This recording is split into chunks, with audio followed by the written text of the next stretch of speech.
بسم اللہ الرحمن الرحیم. حضور آئے تو انسانوں کو جینے کا شعور آیا. حضور آئے تو زیر افرینش پا گئی دنیا. اندھیروں سے نکل کر روشنی میں آ گئی دنیا. سوتے ذہنوں کا زنگ اترا, بجھے چہروں پہ نور آیا. حضور آئے تو انسانوں کو جینے کا شعور آیا.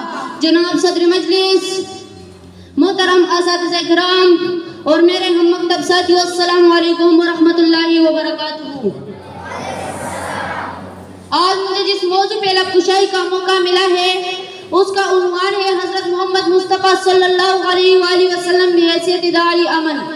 صدر جی وقار, آج سے تقریباً 1400 سال پہلے سرزمین عرب پر وحشت کی رات چھائی ہوئی تھی. سورج بھی ظلمت کی غبار میں لپٹا طلوع ہوتا تھا اور چاند کی چاندنی جاتے جاتے اپنے ساتھ بے کسوں کی امیدیں لے جاتی تھی.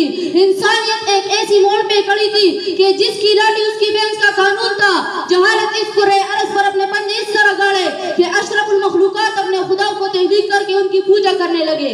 قتل و غارت اور لوٹمار پہ فخر کیا جانے لگا. جس کے ہاتھ میں تلوار وہی شاہ سوار, وہی شیر کا سردار بن گیا تھا. بیوی بیٹی اور باندی کا فرق ختم ہو چکا تھا. معصوم بچوں کو زندہ درگور کہا جانے لگا. لوگ خدا سے بغاوت میں اتر آئے. اس سے پہلے کہ خدا کا قہر اس دنیا کو لے ڈوبتا کہ رب ذوالجلال کی رحمت کو جوش آیا اور رحم آمنہ میں رحمت للعالمین بن کر نازل ہوا.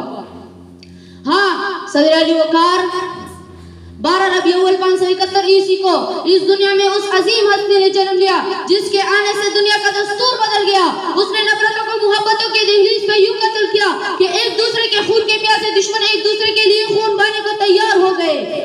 جو بھی ان سے ملتا اس کی زندگی کا مقصد بدل گیا.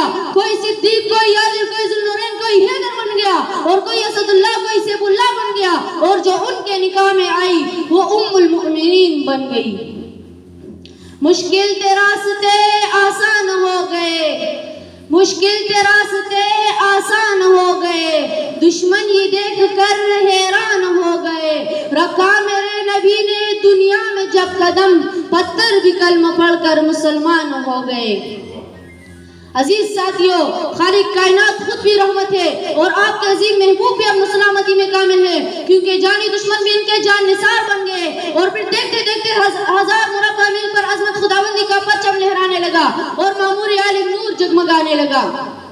صدر علی وقار, اگر میرا نبی صلی اللہ علیہ وآلہ وسلم متناظر کو توڑنے کے لیے کردار کی بجائے تلوار کا سہارا لیتا تو یہ دنیا ہمیشہ کفر, ضلالت اور ظلم و جہالت میں ڈوبی رہتی. دشمن کبھی دوست نہیں بنتے.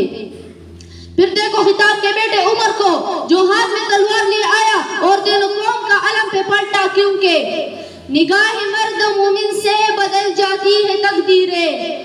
نگاہ مرد مومن سے بدل جاتی ہے تقدیریں. جو ہو ذوق یقین پہ پیدا تو کٹ جاتی ہے زنجیریں.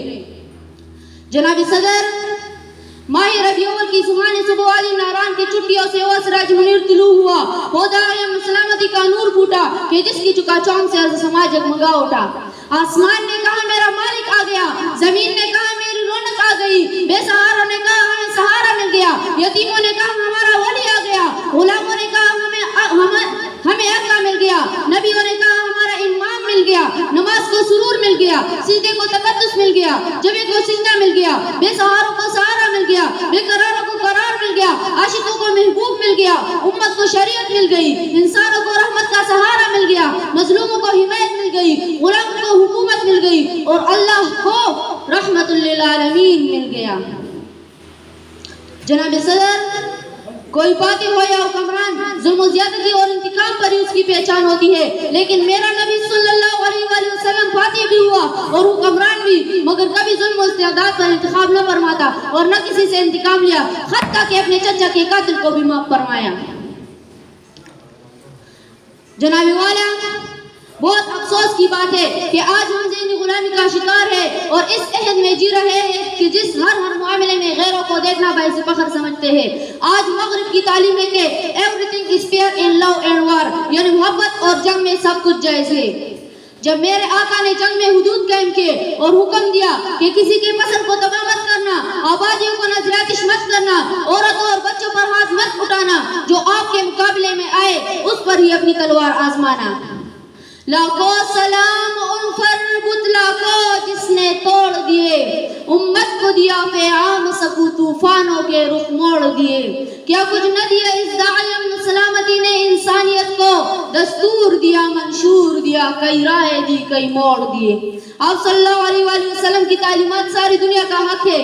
جناب صدر, میرا خیال ہے کہ اگر حضرت محمد صلی اللہ علیہ وآلہ وسلم کی بیان کردہ تعلیمات کو عالمی سطح پر آئینی حیثیت دی جائے اور اس کو نافذ العمل اور برائے کار لایا جائے, جس کی وجہ سے ساری دنیا میں ظلم و استحصال ختم ہو جائے گا اور امن و امان کی فضا میں ایسے پھول کھلیں گے کہ جس کی خوشبو سے انسان زندگی کے تمام گوشے میں اٹھیں گے. اللہ تعالی ہم سب کو حضرت محمد صلی اللہ علیہ وآلہ وسلم کی تعلیمات پر عمل کی توفیق عطا فرمائے. آمین ثم آمین والسلام.